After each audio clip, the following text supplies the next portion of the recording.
Assalamualaikum, hai. Mungkin dari sejak SD atau sebelumnya kalian pasti pernah mempelajari atau mendengar istilah sejarah.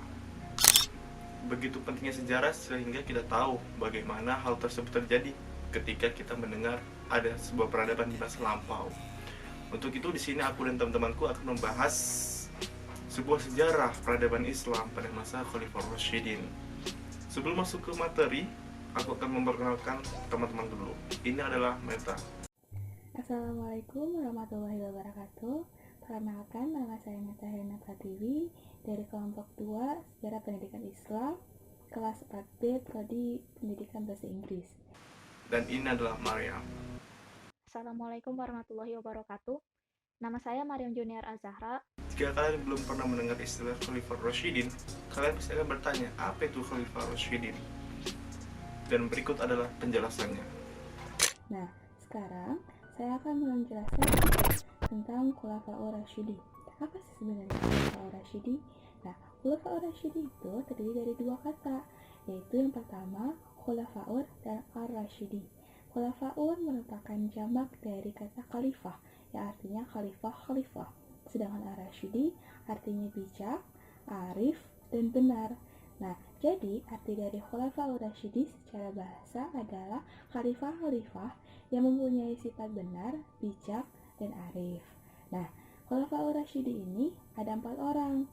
Jadi, Khulafaur Rasyidi itu adalah khalifah atau pemimpin-pemimpin yang menggantikan Rasulullah ketika beliau sudah wafat.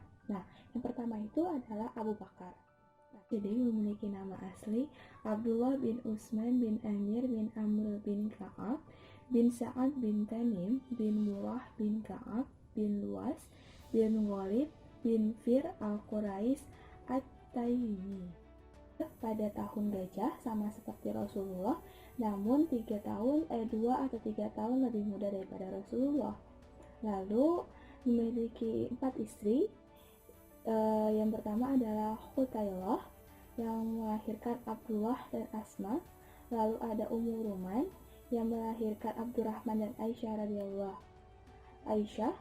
Lalu ada Asma yaitu yang melahirkan Muhammad Abu Bakar, dan ada Habibah yang melahirkan Ummu Kulsum.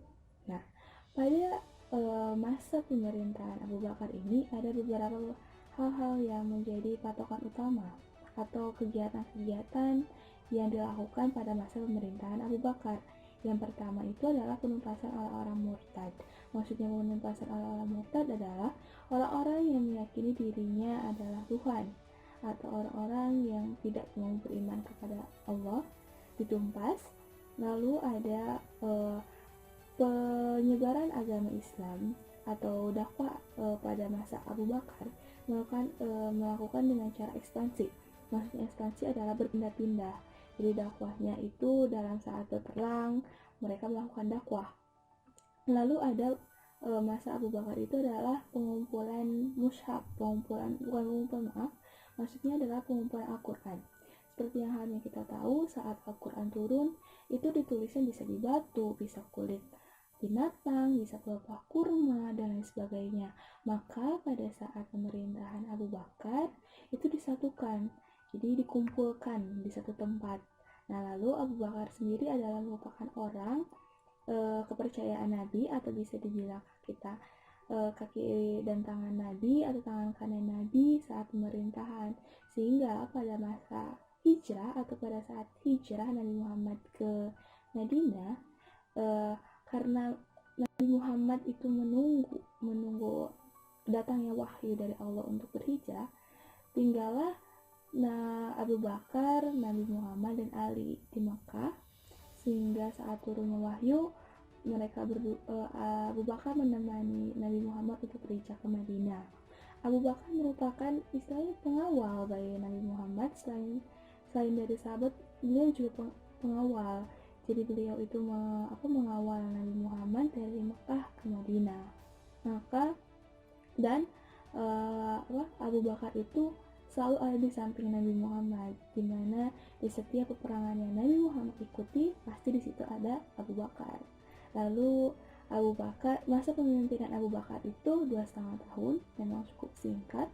karena beliau wafat pada tahun 630 Masehi akibat sakit, lalu dimakamkan tepat di samping makam Nabi Muhammad SAW di Madinah. Nah, yang kedua itu ada setelah Abu Bakar wafat digantikan oleh Umar bin Khattab.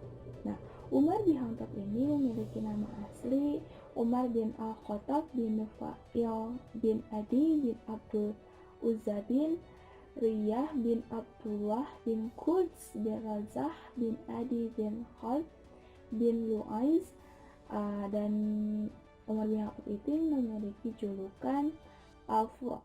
Nah, Umar bin Khattab ini lahir pada 584 Masehi di Makkah. Lalu Umar bin Khattab itu memiliki beberapa istri. Yang pertama itu adalah Zainab, Ummu Kalsum, Quraibah, Ummu Hakim, Jamilah, Atika. Nah, dari hasil pernikahannya tersebut, Umar bin Khattab memiliki 13 orang anak. Nah, tapi istri-istrinya itu banyak ada yang diceraikan gitu. Jadi memang banyak istrinya, namun ada beberapa dari mereka yang diceraikan. Nah, lalu apa aja sih yang pada masa kepemimpinan Umar bin Khattab? Yang pertama adalah Umar bin Khattab merupakan orang pertama penyusun undang-undang tentang pajak. Nah, lalu Umar bin Khattab merupakan di masa Umar bin Khattab itu pertama kalinya pembuatan penanggalan Hijriah, dan dalam masa Umar bin Khattab juga banyak daerah-daerah dan dari negeri Syam yang ditaklukkan.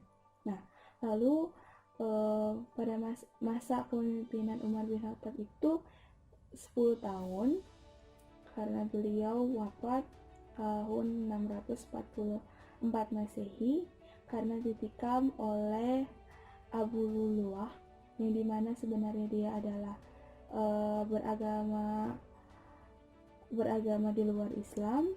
Nah, beliau itu sebenarnya sudah bermunajat ya, berdoa kepada Allah untuk diwafatkan dengan cara jihad. Dan dengan itu, pada saat beliau mengimami salat subuh sahabat-sahabatnya, beliau ditikam oleh Abu Luluah, maka dua permintaannya itu dikabulkan. Ketiga, setelah Umar bin Khattab adalah Utsman bin Affan. Utsman bin Affan itu memiliki nama Utsman bin Affan bin Abi al-As bin Umayyah bin Abd. Nah, beliau ini lahir pada 576 Masehi, 6 tahun setelah Rasulullah. Lalu beliau memiliki julukan Zun Nurain. Maksudnya Zun Nurain adalah karena beliau menikahi dua putri Rasulullah, yaitu Ruqayyah dan Ummu Kalsum. Nah, apa saja sih yang terjadi pada masa pemerintahan Utsman bin Affan? Yaitu yang pertama adalah pertama kalinya terjadinya perang laut, atau bisa disebut dengan perang Zati Sawari dan perang tiang kapal pada 31 Hijriah atau 654 Masehi. Lalu ada perluasan wilayah, dan pada masa Utsman bin Affan itu terjadi banyak pembangunan infrastruktur di negeri, seperti pembangunan jembatan, bendungan, dan lain sebagainya. Lalu yang paling mengesankan pada masa Utsman bin Affan yaitu pembukuan mushaf Al-Quran. Yang seperti kita tahu pada zaman atau pada masa kepemimpinan Abu Bakar, Al-Quran hanya dikumpulkan tapi belum ditulis. Maka pada masa Utsman, Al-Quran itu dimushaf atau dituliskan di dalam lembaran-lembaran, sehingga tidak terjadi kesalahpahaman dalam bacaan Al-Quran. Lalu Utsman bin Affan wafat pada tahun 656 Masehi akibat pemberontakan, karena pada masa kepemimpinan Utsman terjadi banyak pemberontakan di negeri, sehingga beliau wafat pada saat pemberontakan. Beliau wafat pada umur 82 tahun. Lalu ada yang terakhir, khalifah terakhir itu adalah Ali bin Abi Thalib.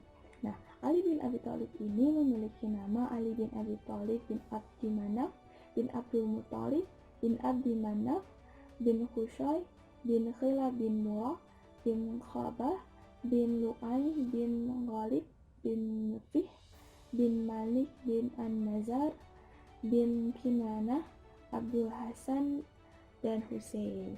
Kita tahu dari namanya saja Ali bin Abi Thalib, maka Ali memiliki ikatan persaudaraan yang sangat kuat dengan Rasulullah, di mana beliau adalah anak dari pamannya Nabi bernama Abi Thalib. Nah, kisah kelahiran Ali bin Abi Thalib ini sangat booming sebenarnya, karena pada saat beliau lahir itu kejadiannya saat kedua orang tuanya sedang tawaf mengelilingi Ka'bah dengan keadaan istri Abi Thalib sedang hamil besar.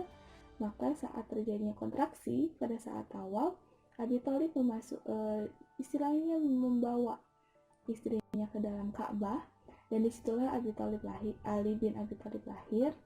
Maka berita kelahiran bayi Ali terdengar Rasulullah, sehingga Rasulullah pergi ke Ka'bah, akhirnya menjemput Ali dan menggendong Ali untuk pulang ke rumahnya. Nah, dari kisah tersebut, Ali lahir pada 601 Masehi di Makkah. Nah, julukan Rasulullah sering memberi julukan kepada Ali itu adalah Abu Turab. Abu Turab itu artinya turab itu tanah. Maksudnya itu adalah karena pada masa kecil Ali itu sering tidur di tanah, maka Nabi Muhammad memberikan julukannya Abu Turab. Nah, lalu Ali itu menikah dengan Fatimah, yaitu anak dari Rasulullah. Nah, Fatimah ini dari Fatimah dikaruniai anak bernama Al-Hasan dan Al-Husain, di mana setelah 6 bulan setelah Nabi SAW wafat, Fatimah pun menyusul, seperti yang kita tahu dalam sejarah ya. Nah, setelah Fatimah wafat, Ali menikah dengan beberapa wanita, dan wanita-wanita tersebut ada yang ia ceraikan dan ada pula yang meninggal, sehingga setelah Ali wafat, beliau meninggalkan 4 istri. Nah, apa saja sih yang sebenarnya terjadi pada masa Ali? Itu sebenarnya tidak banyak yang terjadi karena terlalu banyak pemberontakan pada masa Ali bin Abi Thalib. Yang terutama pemberontakan yang paling besar itu adalah pemberontakan dari kaum Muawiyah. Nah, kaum ini juga yang membuat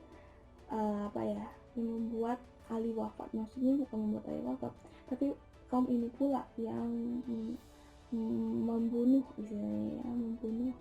Ali pada tahun 661, di mana beliau setelah menunaikan ibadah wudhu, beliau didatangi oleh 3 orang, dan salah satu orangnya menusuk kepala Ali hingga Ali tumbang. Nah, namun ketika Ali tumbang, banyak sahabat yang ingin membalas dendam kepada kaum Muawiyah. Namun Ali sama sekali tidak pernah membicarakan tentang balas dendam. Bahkan ia memberitahu sahabat-sahabatnya untuk tetap memberi makan kepada kaum Muawiyah yang sedang kesusahan. Nah, maka dari itu, setelah beberapa hari karena beliau tidak bisa kemana-mana, dia habiskan waktunya dengan menulis wasiat. Nah, wasiat-wasiat itulah berisi tentang keharusan umat manusia, keharusan umat muslim, penerus-penerus Ali, untuk selalu beribadah kepada Allah, untuk selalu bertakwa kepada Allah dan tidak melupakan ajaran-ajaran Allah.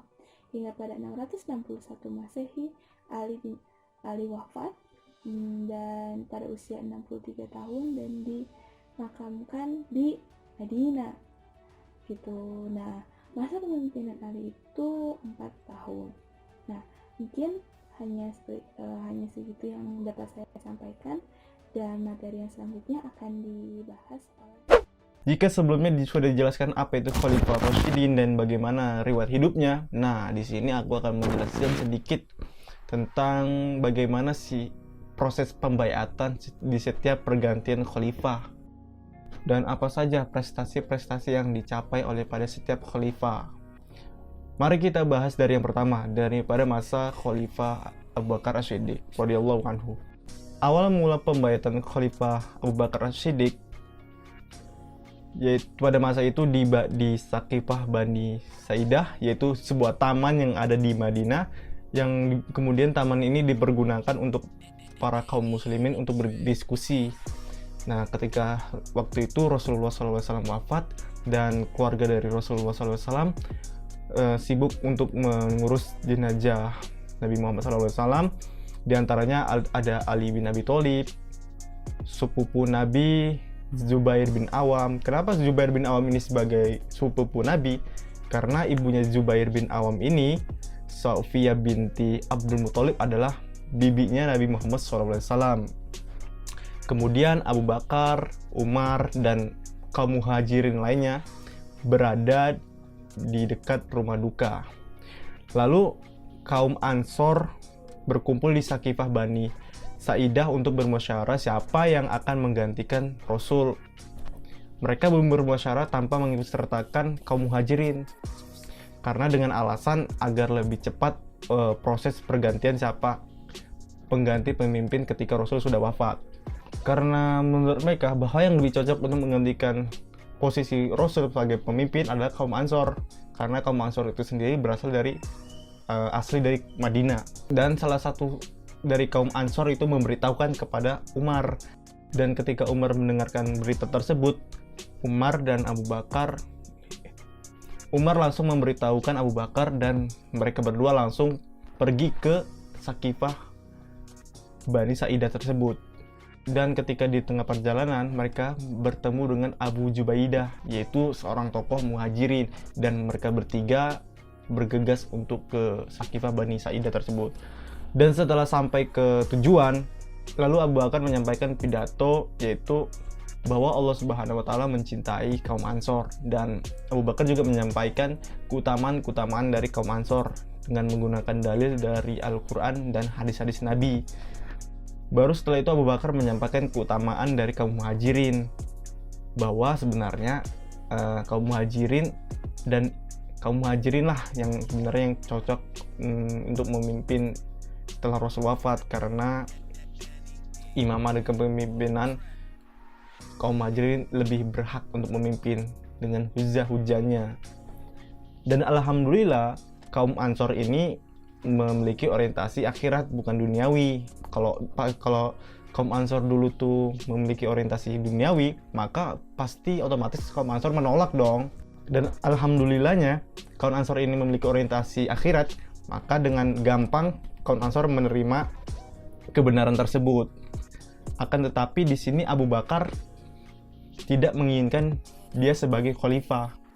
Abu Bakar menyarankan untuk Umar dan Abu Jubaidah sebagai khalifah, dan keduanya pun menolak dengan alasan, demi Allah, kami tidak akan menerima pekerjaan besar ini selagi engkau masih hidup. Hai Abu Bakar, engkaulah orang yang mulia, engkaulah satu-satunya yang menyertai Rasulullah di gua ketika dikejar-kejar oleh orang Quraisy, dan engkaulah satu-satunya orang yang pernah Rasul utus untuk menjadi imam ketika Rasul masih wafat. Ini sebenarnya sebuah kode sih. Jadi sebelum Rasul wafat, Rasul memberikan kode kepada Abu Bakar untuk menjadikan imam selama Rasul masih sakit. Dan pada masa itu juga ada seseorang bertanya kepada Rasul, ya Rasul, kepada siapa aku akan bertanya jika engkau wafat? Dan Rasul pun menjawab, kepada Abu Bakar As-Siddiq. Lalu di situ Umar langsung mengangkat tangan Abu Bakar, dan lalu Umar membaiat Abu Bakar menjadi khalifah pertama. Oke, di sini aku akan membacakan yaitu pidato pertamanya Khalifah Abu Bakar sebagai khalifah pertama. Karena aku nggak hafal, ya aku akan membacanya aja. Jadi gini pidatonya. Wahai manusia, saya telah diangkat untuk mengendalikan urusanmu, padahal aku bukanlah orang yang terbaik di antara kamu. Maka jikalau aku menjalankan tugasku dengan baik, maka ikutilah aku. Tetapi jika aku berbuat salah, maka luruskanlah.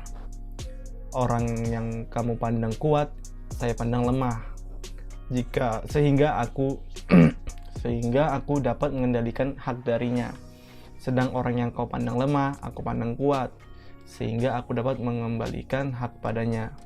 Hendaklah kamu taat kepadaku selama aku taat kepada Allah dan Rasul-Nya. Tapi bila mana aku tidak mentaati Allah dan Rasul-Nya, kamu tidak perlu mentaatiku. Ketika kalian sholat, semoga Allah merahmati kalian. Jadi Masya Allah, jadi ketika Abu Bakar As-Siddiq itu menjadi khalifah, beliau masih tetap merendah ya. Next, lanjut ke Khalifah Umar bin Khattab. Proses pembayatan Khalifah Umar bin Khattab ini tidak serumit dengan proses pembayatan Abu Bakar As-Siddiq. Jadi ketika Abu Bakar As-Siddiq sakit, jadi yang menggantikan posisi imam sholat itu yaitu Umar bin Khattab. Dan sebelum Khalifah Abu Bakar As-Siddiq wafat, beliau sempat menuliskan wasiat yang dituliskan oleh Utsman bin Affan.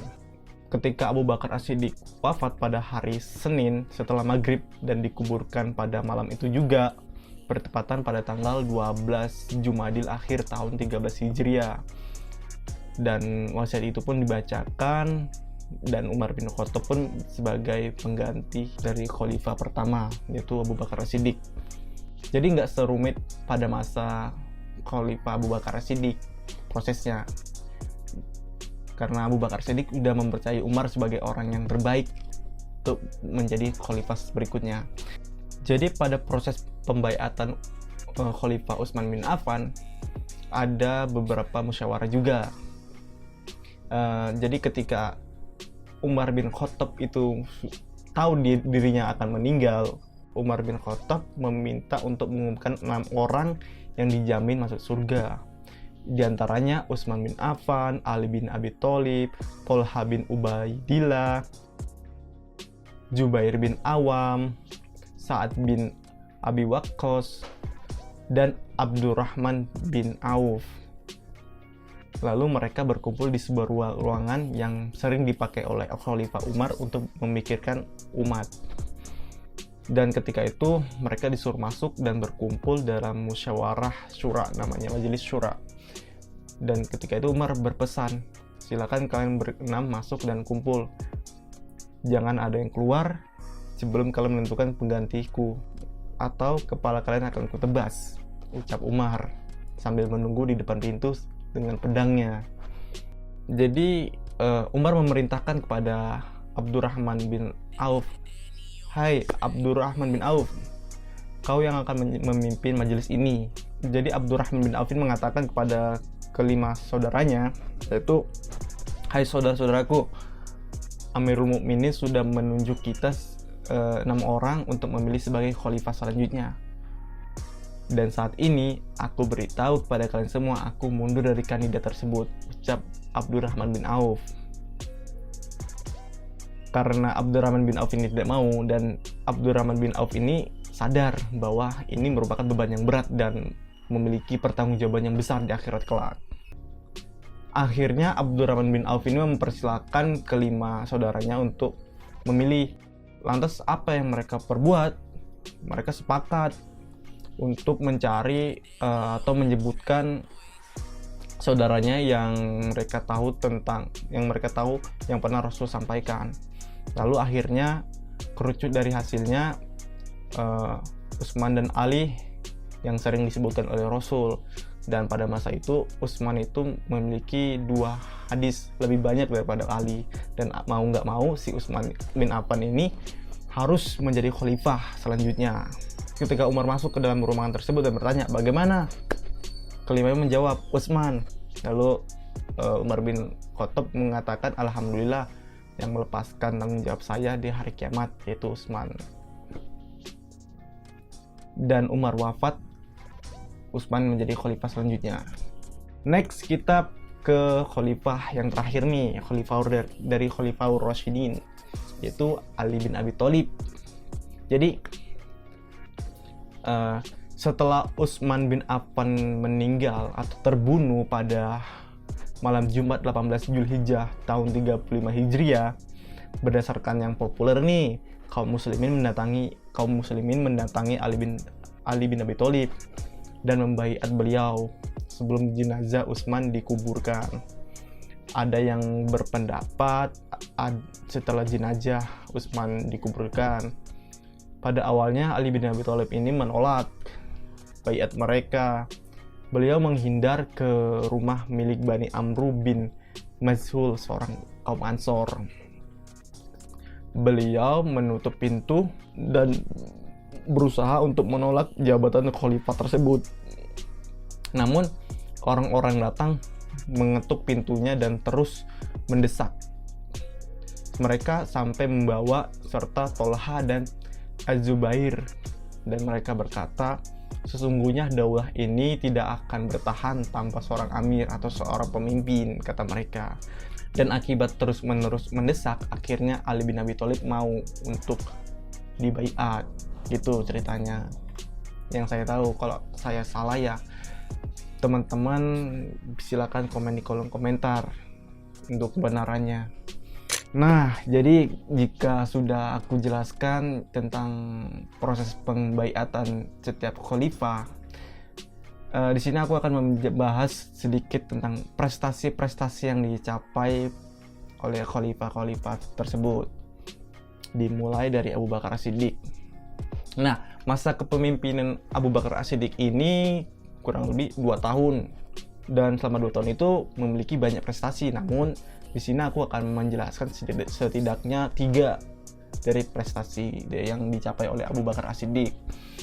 Yang pertama, melanjutkan ekspedisi ke Syria. Jadi ceritanya gini. Salah satu prestasi Abu Bakar As-Siddiq dalam kepemimpinannya, dia mengirimkan ekspedisi ke Syria di bawah pimpinan Usama bin Zaid, putra dari Zaid bin Harits. Namun Usama mengurungkan niatnya ketika dalam perjalanan karena mendengar wafatnya Nabi Muhammad SAW. Perjalanan tersebut mau diberhentikan, akan tetapi usulan itu ditolak oleh Abu Bakar karena menurut Abu Bakar pengiriman tersebut merupakan amanah dari Rasulullah SAW setelah 40 hari berperang melawan orang-orang Romawi di Syria. Akhirnya ekspedisi Usama meraih kemenangan, keberhasilan. Ini menimbulkan opini positif bahwa Islam tetap jaya, tidak akan hilang setelah wafat Nabi Muhammad SAW. Dan prestasi yang kedua yaitu pengumpulan mushaf Al-Quran. Pada masa itu, pada masa perang terjadi 70 orang hafiz Quran meninggal dunia karena Umar bin Khattab ini merasa takut akan hilangnya Al-Quran. Jadi Umar bin Khattab mengusulkan kepada Abu Bakar untuk mengumpulkan mushaf Al-Quran yang tersisa. Awalnya Abu Bakar ini menolak dengan pengumpulan itu karena Abu Bakar tidak pernah diperintahkan oleh Rasul untuk mengumpulkan mushaf Al-Quran. Akan tetapi setelah mendengar penjelasan dari Umar, akhirnya Abu Bakar menerima, dan Abu Bakar As-Siddiq dengan menunjuk Zaid bin Sabit sebagai pemimpin pengumpulan mushaf Al-Quran.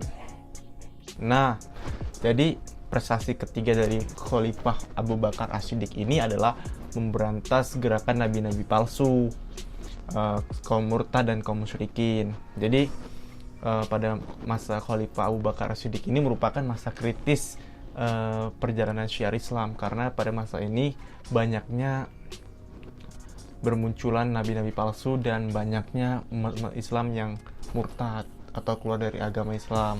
Dan strategi dari Abu Bakar As-Siddiq ini, Khalifah Abu Bakar As-Siddiq ini membentuk 11 pasukan dan menunjuk pimpinannya masing-masing, seperti Khalid bin Walid diutus untuk memerangi Ulaiha bin Khuwailid, itu seorang nabi palsu, dan Malik bin Marwan, seorang pemberontak, dan lain sebagainya. Dan dari hasil ini pasukan tersebut memberikan hasil yang gemilang, dan beberapa nabi palsu seperti Ulaiha diinsafkan dan menjadi seorang muslim yang baik. Dan selanjutnya yaitu kita beralih ke prestasi Khalifah Umar bin Khattab.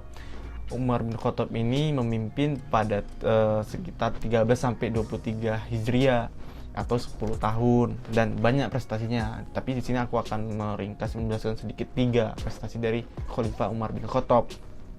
Yang pertama itu perluasan daerah Islam. Jadi waktu pada masa Khalifah Abu Bakar As-Siddiq, perluasan pengembangan Islam di Persia dan Syria yang dilakukan pada zaman Khalifah Abu Bakar As-Siddiq, kemudian dilanjutkan lagi nih pada zaman Khalifah Umar bin Khattab, hingga selesai juga perluasan Islam dan pengembangan Islam di Mesir gitu. Dan pada zaman Khalifah Umar bin Khattab ini, perluasan pengembangan Islam itu pertama kali di ibu kota Syria, yaitu di kota Damaskus. Di kota Damaskus, kota ini jatuh pada tahun 635 Masehi, dan setahun kemudian setelah tentara Bizantium ini kalah di pertempuran Yarmouk, seluruh daerah Syria jatuh di bawah kekuasaan Islam. Nah, next, yang kedua, mengatur administrasi keuangan pemerintahan. Nah, pada zaman Khalifah Umar bin Khattab inilah pertama kali ada gaji pada setiap pemimpin gitu, pada setiap pejabat. Dan pada masa Khalifah Umar bin Khattab ini membentuk Baitumal dan Dewan Perang. Baitumal itu sendiri yaitu mengurusi keuangan negara, dan Dewan Perang itu yaitu mengatasi administrasi ketentaraan gitu. Dia juga memberikan santunan dari Baitumal ke seluruh rakyatnya. Tahu kan kisah Umar bin Khattab, kalau Umar bin Khattab itu tidak bisa tidur kalau dia belum mengelilingi kota Madinah pada malam hari, karena dia takut masih ada rakyatnya yang kelaparan. Dan kebetulan pada waktu itu ketika Umar bin Khattab lagi mengelilingi kota Madinah, dan ada salah satu rumah yang dimana di rumah itu terdengar suara tangisan anak kecil yang memang belum kelaparan. Karena Umar merasa bersalah, akhirnya jika cerita Umar mengambil gandum dan daging dari tempat penyimpanan gandum kas negara. Itulah kemuliaannya Umar bin Khattab. Beliau tidak bisa tidur jika ada rakyatnya yang kelaparan. Dan yang ketiga ini adalah penetapan kalender Hijriah. Nah, kemarin kita sudah memperingati yaitu Isra Mi'raj Nabi Muhammad, perjalanannya. Dan penetapan tanggal Hijriah itu terjadi pada Khalifah Umar bin Khattab. Jadi ketika itu berkumpulnya Umar bin Khattab dan yang lainnya, setelah berbincang-bincang tentang kalender Hijriah ini, Umar bin Khattab pun segera memutuskan penggunaan penanggalan ini berdasarkan hijrah Rasul dari awal tahun gitu, yaitu bulan Muharram, yang merupakan bulan permulaan tahun berdasarkan putaran bulan, agar tidak merombak urutan bulan yang sudah baku gitu. Dan keputusan itu berlaku pada tahun 16 Hijriah, yaitu 2 tahun setelah Umar memimpin dan 7 tahun setelah Rasul wafat. Next, kita beralih ke Khalifah Utsman bin Affan. Kita tahu Khalifah Utsman bin Affan ini adalah khalifah yang sangat kaya gitu. Beliau rela menyumbangkan hartanya untuk di medan peperangan. Kalau dirupiahkan saat ini ya udah miliaran harganya, karena pada saat itu ribuan dirham disumbangkan beliau untuk peperangan. Jadi masa pemimpinan Khalifah Utsman bin Affan ini terjadi selama 12 tahun dan banyak sekali prestasi yang dicapai. Tapi di sini aku akan memberikan 4 contoh. Yang pertama itu kodifikasi Mushaf Al-Quran. Jadi gini, ketika di zaman Abu Bakar As-Siddiq itu dikumpulkannya Mushaf Al-Quran atas usulan Umar bin Khattab, dan pada zaman Umar bin Khattab Mushaf itu disatukan, dan pada zaman Utsman bin Affan Mushaf itu dikodifikasi, dalam artian dibentuk, diurut-urutkan dalam satu buku yang sampai saat ini kita gunakan. Dan panitia ini diketuai oleh Zaid bin Sabit dan anggotanya Abdullah bin Zubair dan Abdurrahman bin Harith gitu. Tugasnya itu menyalin ayat-ayat Al-Quran dalam sebuah buku atau dalam sebuah mushaf yang kita gunakan sampai saat ini, gitu urutannya. Yang selanjutnya itu merenovasi Masjid Nabawi. Kan Masjid Nabawi itu masjid pertama yang dibangun oleh Rasulullah SAW. Jadi pada Khalifah Utsman bin Affan, Masjid Nabawi itu direnovasi pada zaman itu. Dan selanjutnya membentuk angkatan laut. Dan selanjutnya adalah perluasan wilayah Islam. Nah, pada masa pemerintahan Khalifah Utsman bin Affan, wilayah perluasan Islam itu semakin luas. Nah, lanjut kita ke prestasi Khalifah Ali bin Abi Thalib. Nah, pada Khalifah Ali bin Abi Thalib ini merupakan kepemimpinan yang cukup berat. Kenapa cukup berat? Karena pada masa inilah banyak timbul benih-benih perselisihan yang terjadi di antara sesama saudara muslim. Di sini aku akan menjelaskan 4 dari prestasi pada masa Khalifah Ali bin Abi Thalib. Nah, yang pertama itu mengganti para pejabat yang kurang cakap. Dalam artian Khalifah Ali bin Abi Thalib ini menginginkan sebuah pemerintahan yang tanggap. Artinya setiap para pejabatnya memiliki respon yang cepat gitu dalam setiap persoalan rakyat. Dan ada beberapa gubernur yang menurut Ali bin Abi Thalib ini kurang cepat tanggap dalam masalah rakyat. Ya, salah satunya itu Utsman bin Hanif, yaitu gubernur Basra, dan masih banyak lagi gitu. Dan selanjutnya memperbaiki sistem keuangan negara. Jadi begini ceritanya, Khalifah Ali bin Abi Thalib ini melihat para kerabat Utsman bin Affan memperoleh berbagai macam sarana dan prasarana dari negara gitu. Maka Ali bin Abi Thalib ini bertanggung jawab agar hal tersebut tidak terjadi lagi. Maka ia menyita seluruh harta para pejabat itu dan mengembalikannya ke Baitul Mal gitu. Nah, akibat kebijakannya dari Khalifah Ali bin Abi Thalib ini, para mantan pejabat itu berusaha untuk menghasut rakyat untuk memberontak Ali bin Abi Thalib ini, sehingga terjadinya gerakan seperti peperangan sesama kaum muslimin. Coba aja kalau para mantan pejabat itu tidak haus karena duniawi dan memiliki orientasi akhirat seperti kaum Ansor pada pembaiatan Khalifah Abu Bakar, maka hal ini tidak akan terjadi gitu. Selanjutnya membangun infrastruktur negara, dan yang keempat mengembangkan ilmu bahasa atau sastra. Nah, ketika Khalifah Ali bin Abi Thalib ini berkuasa, kekuasaan Islam itu sampai ke India.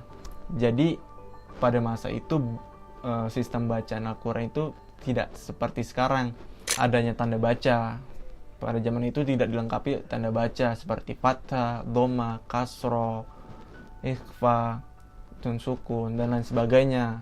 Nah, sehingga bacaan Al-Quran itu dan hadis-hadisnya itu salah arti.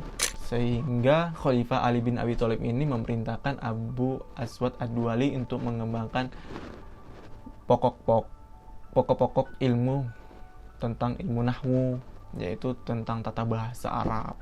Sehingga dengan adanya ilmu tersebut diharapkan orang-orang yang di luar Arab, dalam artian orang-orang yang tidak orang Arab, dapat lebih mudah untuk mempelajari Al-Quran dan hadis. Jadi gitu. Nah, cukup sekian dari penjelasan aku tentang proses pengangkatan khalifah, pergantian pemimpin, dan prestasi-prestasi yang dicapai. Sebenarnya sih prestasi yang dicapai itu masih banyak, cuman aku menjelaskan hanya setauku aja. Kalau aku menjelaskan yang nggak aku tahu, masih memberikan informasi yang keliru. Dan jika ada kesalahan, ya teman-teman mohon diberikan di kolom komentar, karena kan kita sama-sama masih belajar gitu. Dan materi selanjutnya akan kuserahkan kepada Maryam untuk menjelaskan tentang materi sistem pemerintahannya seperti politik, ekonomi, dan lain sebagainya. Oke, sampai nanti. Di sini saya akan mencoba untuk menjelaskan mengenai sistem pemerintahan dan bentuk negara pada saat pemerintahan Khulafaur Rasyidin. Yang pertama, Khalifah Abu Bakar Asy-Siddiq. Beliau adalah khalifah pertama yang diangkat setelah Rasulullah Shallallahu Alaihi Wasallam wafat. Dalam kepemimpinannya, Khalifah Abu Bakar ini banyak mengadopsi gaya kepemimpinan Rasulullah. Bahkan sistem pemerintahan syuro yang pada saat zaman Rasulullah diterapkan pun diterapkan lagi pada saat beliau menjabat. Namun meskipun banyak mengadopsi gaya kepemimpinan Rasulullah, Khalifah Abu Bakar juga memiliki gaya kepemimpinannya sendiri, yakni lembut dan santun. Hal tersebut dibuktikan ketika Abu Bakar Asy-Siddiq hendak memberangkatkan pasukan muslimin untuk berperang di daerah Ghazani. Beliau berpesan agar para pasukan tidak menyakiti wanita, anak-anak, dan orang tua, tidak menebang dan apalagi membakar pohon-pohon yang ada di sana, serta tidak menyerbu rumah dan tempat ibadah mereka. Beliau juga menegaskan bahwa meskipun mereka dalam keadaan berperang, mereka dilarang untuk menyerang orang-orang atau rakyat-rakyat yang tidak bersalah yang ada di sana. Kedua adalah Khalifah Umar bin Khattab.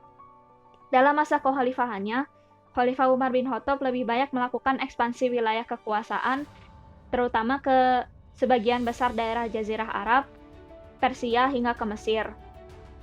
Selain melakukan ekspansi wilayah, Khalifah Umar juga melakukan beberapa modifikasi terhadap sistem pemerintahan yang sudah ada.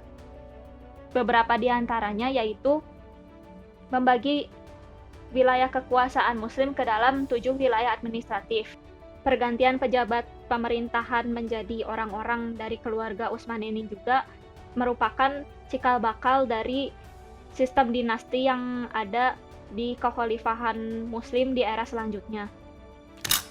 Khalifah keempat sekaligus khalifah terakhir yang diangkat pada zaman ini yaitu Ali bin Abi Thalib. Dalam masa pemerintahannya, Khalifah Ali tidak melakukan ekspansi wilayah kembali. Salah satu alasannya adalah karena wilayah kekuasaan Muslim yang sudah sangat luas. Kemudian juga karena banyak pemberontakan yang dilakukan oleh umat Muslim di mana-mana.